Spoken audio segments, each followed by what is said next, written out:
Good evening, everyone, and welcome to an all-new episode of A Closer Look. This week, the government tabled what it's calling a historic national budget, balanced for the first time and framed around expanding opportunities island by island. But that message lands at a time when many are still stretched to their limits, when questions about the cost of living, about access to care, and the future of work aren't just theoretical, they're personal. Tonight, we take stock of what's been promised, what's possible, and what it all means for Bahamians across the country. Stay tuned because A Closer Look begins right after this.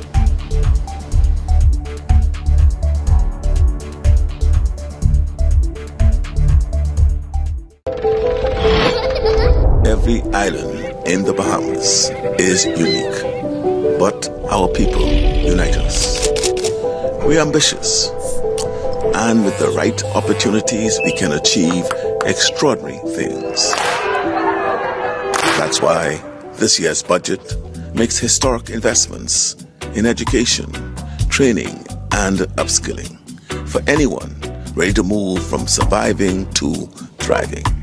For the parents seeking security, the dreamer wanting a stake in the economy, the builder of a better life, this budget is for you.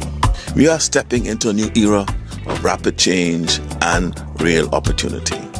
And our success depends on how well we prepare our people to thrive in a tech-driven world. With smarter infrastructure, cleaner energy, and stronger laws already in motion, we are laying the foundation for an economy that works for everyone. Because opportunity only matters if people can reach it. That's why we are investing in education, backing small businesses, and breaking down barriers to build a fairer, more inclusive Bahamas.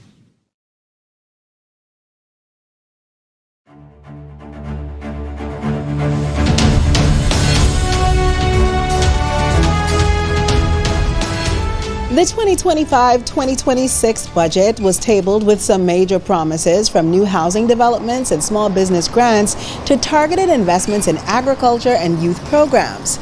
But now that the numbers are on paper, the real question is, what do they actually mean for Bahamians who are navigating real-life challenges? Our very own Preston Ferguson Jr. brings it all into focus in our first story. Thank you so much, Robina.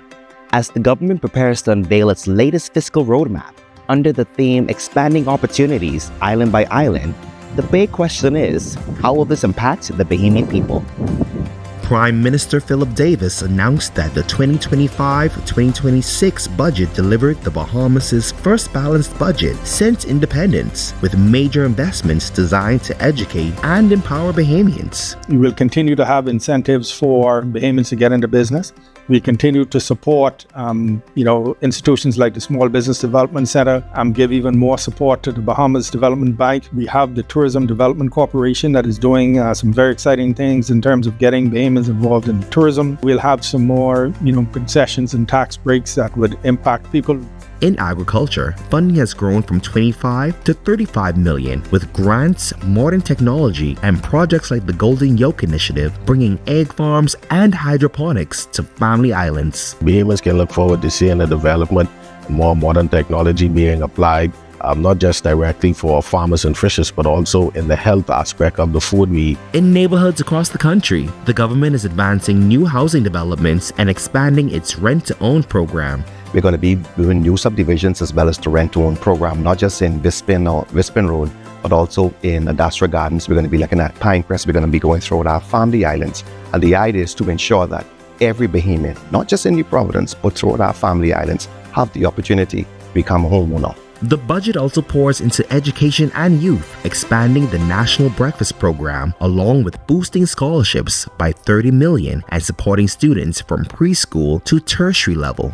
It has increased attendance at school, and so I'm advised that now the average attendance in all our public schools is over 90%. It also has improved the grade point average of our students.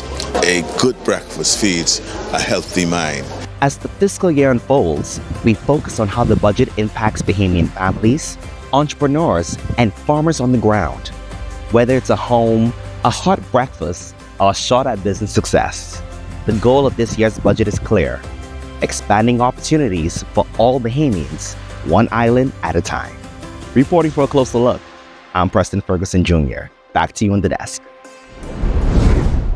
Everyone has an opinion on the Prime Minister's budget communication, and with good reason. We go to our special correspondent, Stephen Hanna, with his very interesting breakdown of Budget 2025.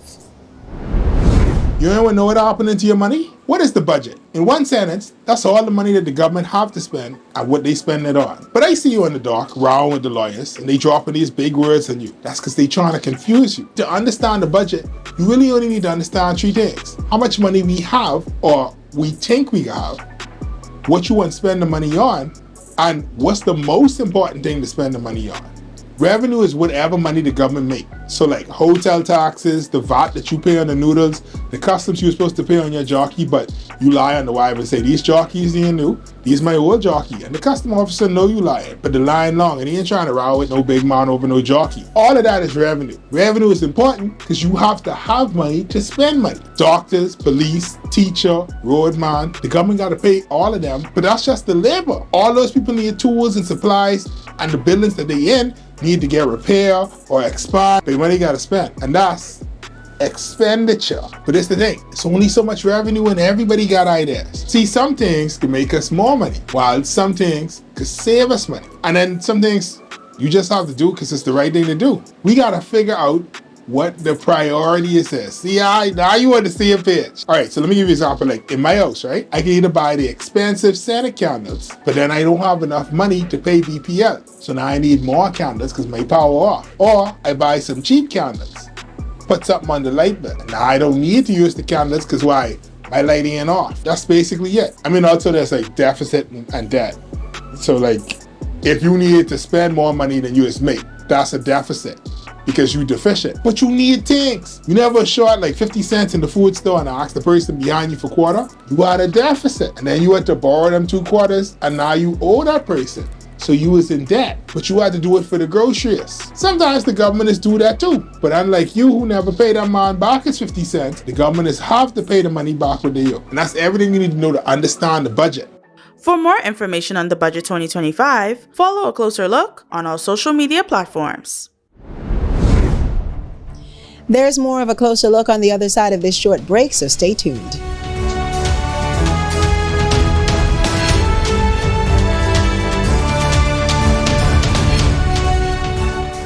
This is the National Youth Guard program designed to train young people to help the Bahama Islands in times of disaster. I decided to join to better serve my country as well as to better myself. We train the help in search and rescue, electrical, plumbing, and carpentry, and things that they can actually expand on in their careers. Young people who join the Youth Guard program discover a sense of identity, a sense of purpose, and a sense of patriotism. This program isn't about only the individuals, it is about the country.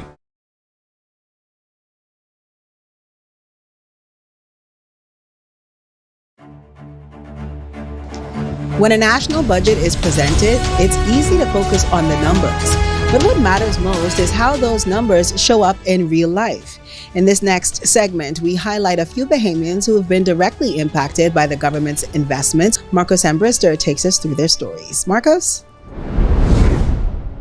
With the government laying out its fiscal priorities, members of parliament had the opportunity to give their budgetary contributions. Tonight, we take a closer look at the numbers, the policies, and the people this budget aims to serve.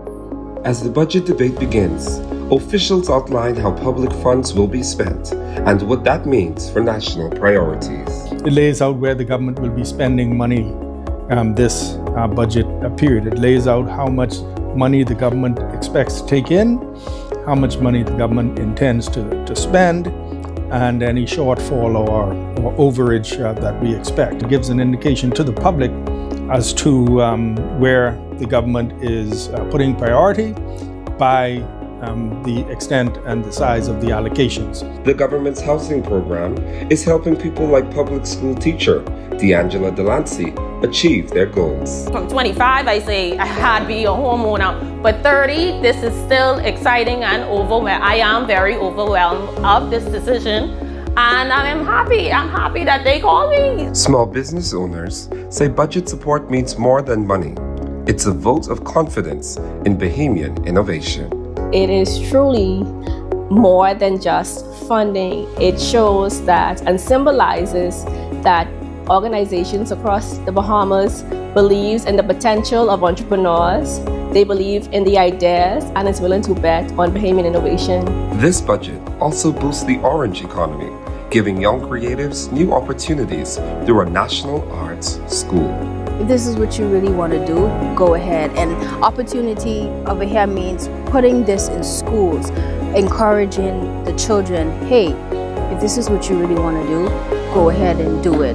If we believe in you, and we will fund you, because that is the main challenge that we have here as creatives. As the budget debate continues, all eyes remain on how the government will balance growth with accountability. Reporting for a closer look, I'm Marcos Umbrister Jr.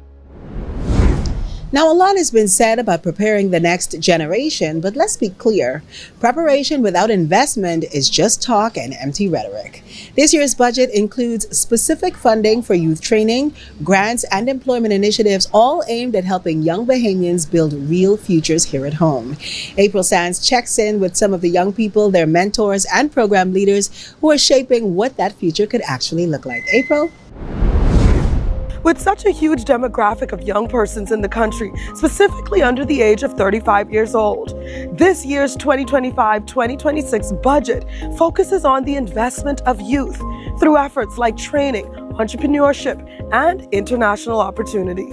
With the 2025-2026 budget, the Davis administration reaffirms its commitment to youth development, channeling resources into initiatives that have already transformed lives.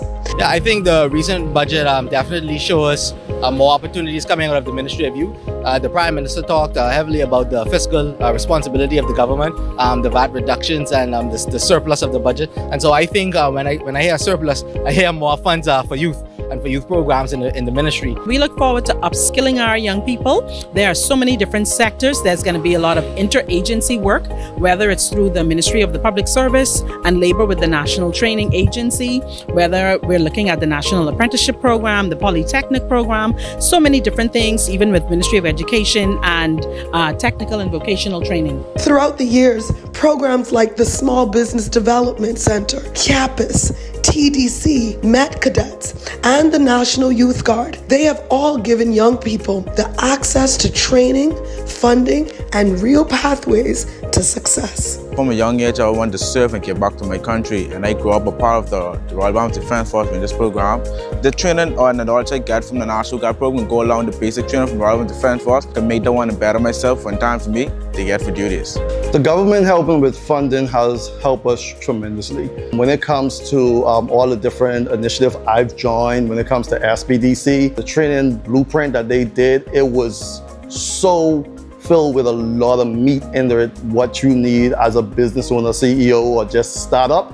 And it helps you to expand your mind, your thinking, and give you a little bit more confidence in what you do. I've been able to travel, I've been able to rub shoulders with government officials, not only from the Bahamas, but throughout the world. I was recently at the United Nations, and that itself was a rewarding experience. Being able to speak as a Caribbean delegate in the halls of the United Nations is an experience that you never forget. The impact of this year's budget is already shaping up. However, as young persons gain the tools to succeed, one thing is clear, that today's investment makes for a brighter, more secure future. Reporting for a closer look, I'm April Sands. Back to you, Arabino. The Prime Minister's budget communication may have set the tone, but the real test is how it's being received by the people that it's meant to serve. Our very own Aaron Scavella took to the streets to get honest takes on what stood out, what fell flat, and what Bahamians are still waiting to see. Aaron? The national budget helps shape the upcoming fiscal year. We took to the streets to hear your priorities, questions, and concerns about this year's budget. While the numbers may come from Parliament, the impact is felt in every home, business, and community. As a result, Bahamians are watching closely to see what results the government's plans will bring in this year's budget cycle. The number one issue I'd like to see them address in the budget this year is the cost of living. Some shared stories of real impact, while others are simply looking for a chance to take that first step. Some years ago, I benefited from an entrepreneurship grant. I feel that the government should contribute more to the entrepreneurship department, the small business development. Bahamian students actually benefit from a grant, especially within UB. I would have at a point myself. With so much at stake, Bahamians are paying attention, eager to see more transparency on how decisions are made and how they'll benefit communities nationwide.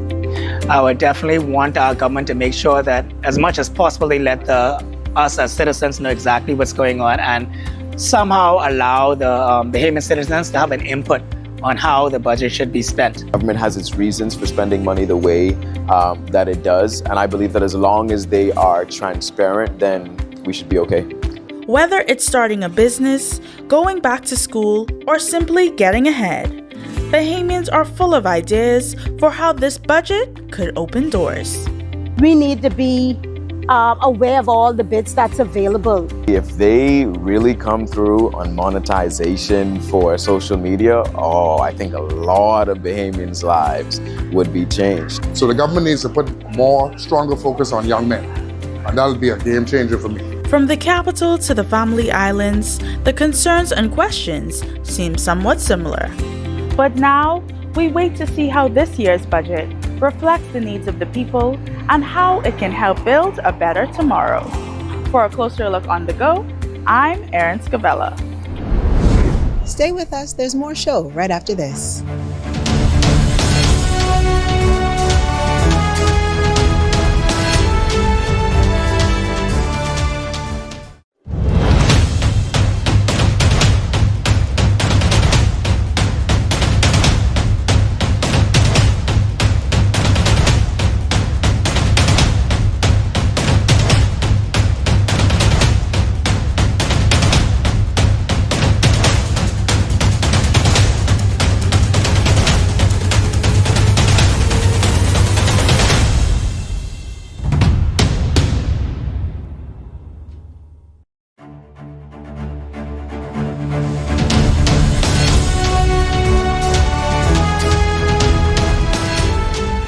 As we've seen time and time again, economic policy doesn't unfold in isolation. It plays out in the boardroom, in the classroom, and in communities across the country. To help us unpack the broader impact of this year's budget and decide what it means or signals about where we're headed, I'm joined now by three guests who each bring a distinct and vital perspective. Please welcome to the show immediate past chairman of the Chamber of Commerce, Crystal Rutherford Ferguson, and co-host of the Masters of Finance podcast, Nicholas Higgs and Jarrell Hall. Welcome to the show, everyone. Thank you. All right, so let's talk about this balanced budget, a budget of surplus, apparently. We're talking to you guys about what it means. So let's first describe or define, in your opinions, what a resilient economy looks like in terms of what Bahamians are looking for. Crystal, we'll start with you. Sure. Thank you for the question. For me, a resilient economy is one that can withstand external shocks and pressures.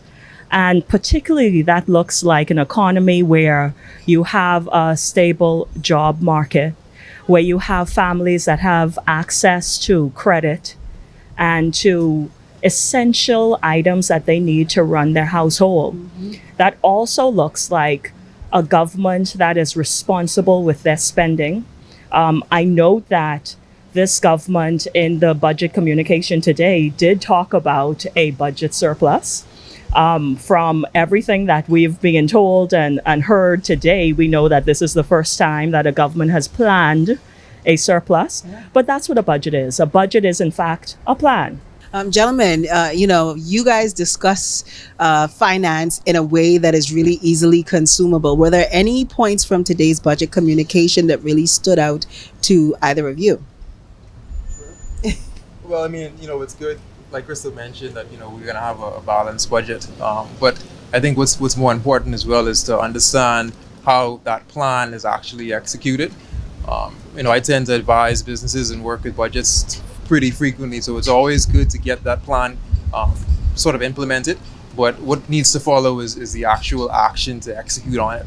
But to answer your question about resilience as well, it's more about not necessarily avoiding shocks, but building capacity to be able to absorb those shocks. Right. And I think what's important, as we think about the balanced budget and resilience, is about understanding that job security is very important. Access to training and capital is incredibly important.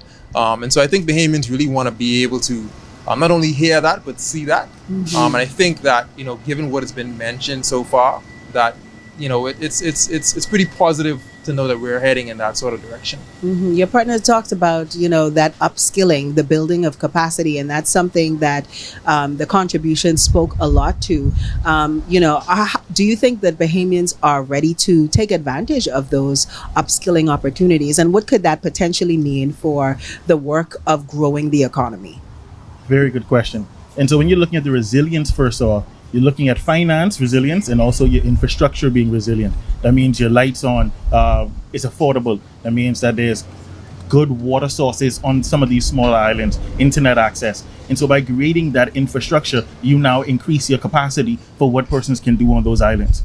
And so as each island has their own culture and they have their own spirit, you also want to have the infrastructure strong that then persons can also benefit from the initiatives. It's about being able to actually access the available opportunities on the family islands specifically. That's a very good point.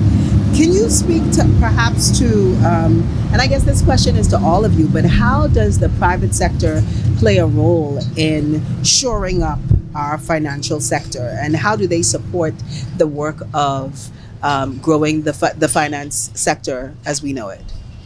I love this particular question because for me, it gives me an opportunity to lean into something that even at the Chamber of Commerce we've always spoken about, which is the ability for the private sector to be a partner with government.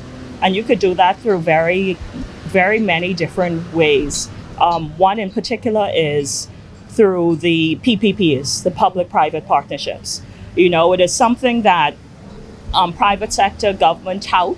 We have many wonderful examples of successfully done PPPs. There's APD, there's NAD, there's so many of them. And I don't want it to seem, though, that the private sector is just the financier of these projects. It's more than that. It's getting private sector involved where it may not only just be the financial capacity of the private sector, but also the human capital element of it too, in managing certain projects and the continuation of the management and operation of these projects.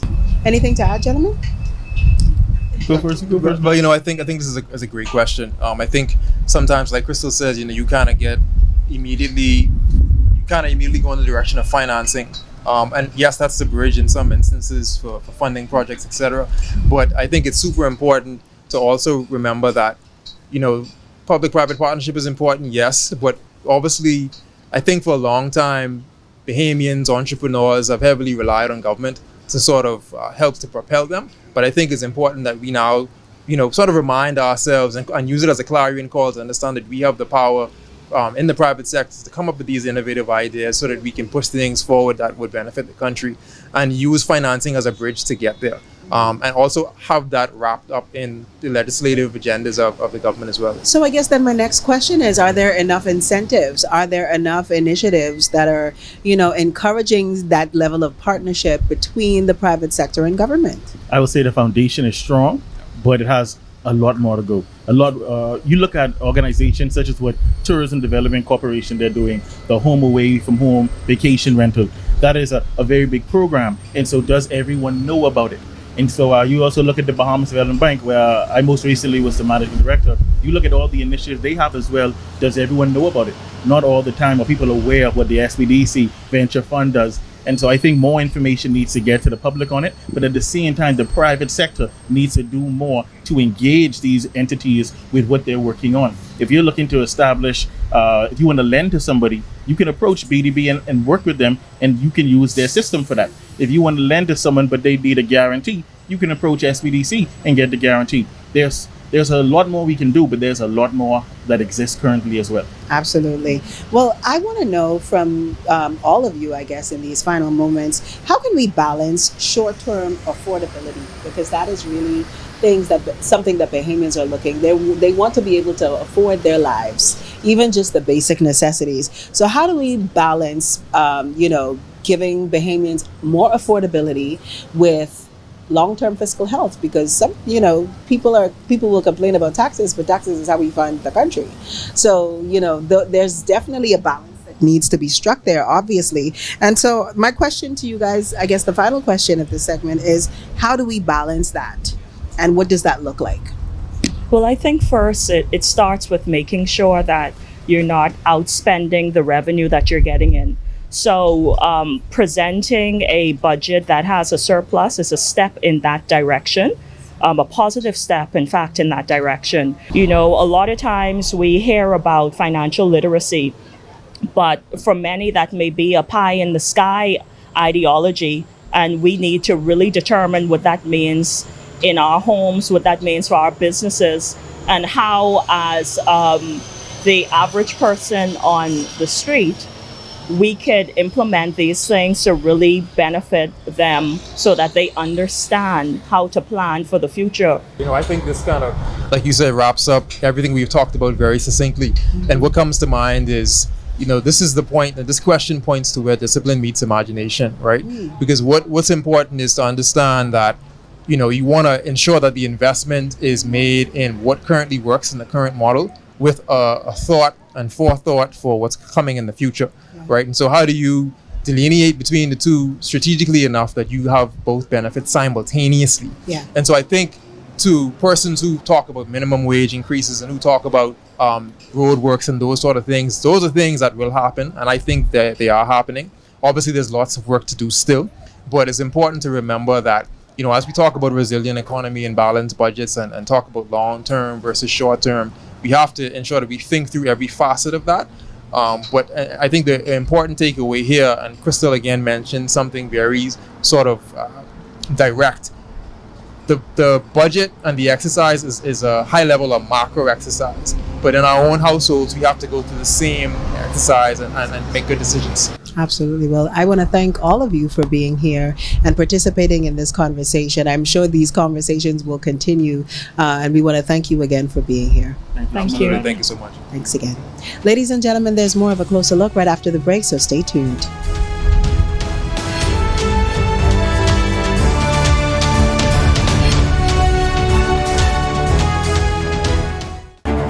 Hello, everyone. Be sure to tune in right here every Monday night at 8 p.m. for another episode of A Closer Look, the show dedicated to bringing you the facts. I'm Arabina Apia, your host for this season, and I'll see you right here every Monday night at 8 p.m.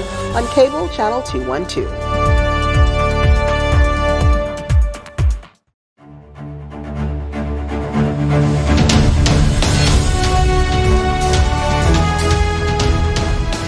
Welcome back. The budget might be balanced for the first time in our history, but does that make it perfect? Well, I guess that might depend on who you ask. What the Prime Minister's contribution does offer, however, is a clear picture of what the government values, where the money will go, and the kind of future we can expect to have as Bahamians. That's the real test. Not just acknowledging what needs to be done, but actually getting it done. Thank you so much for watching. I'm Arabina Apia, and I'll be back next week with even more of the stories that Bahamians care about most. Till next time, everyone, good night.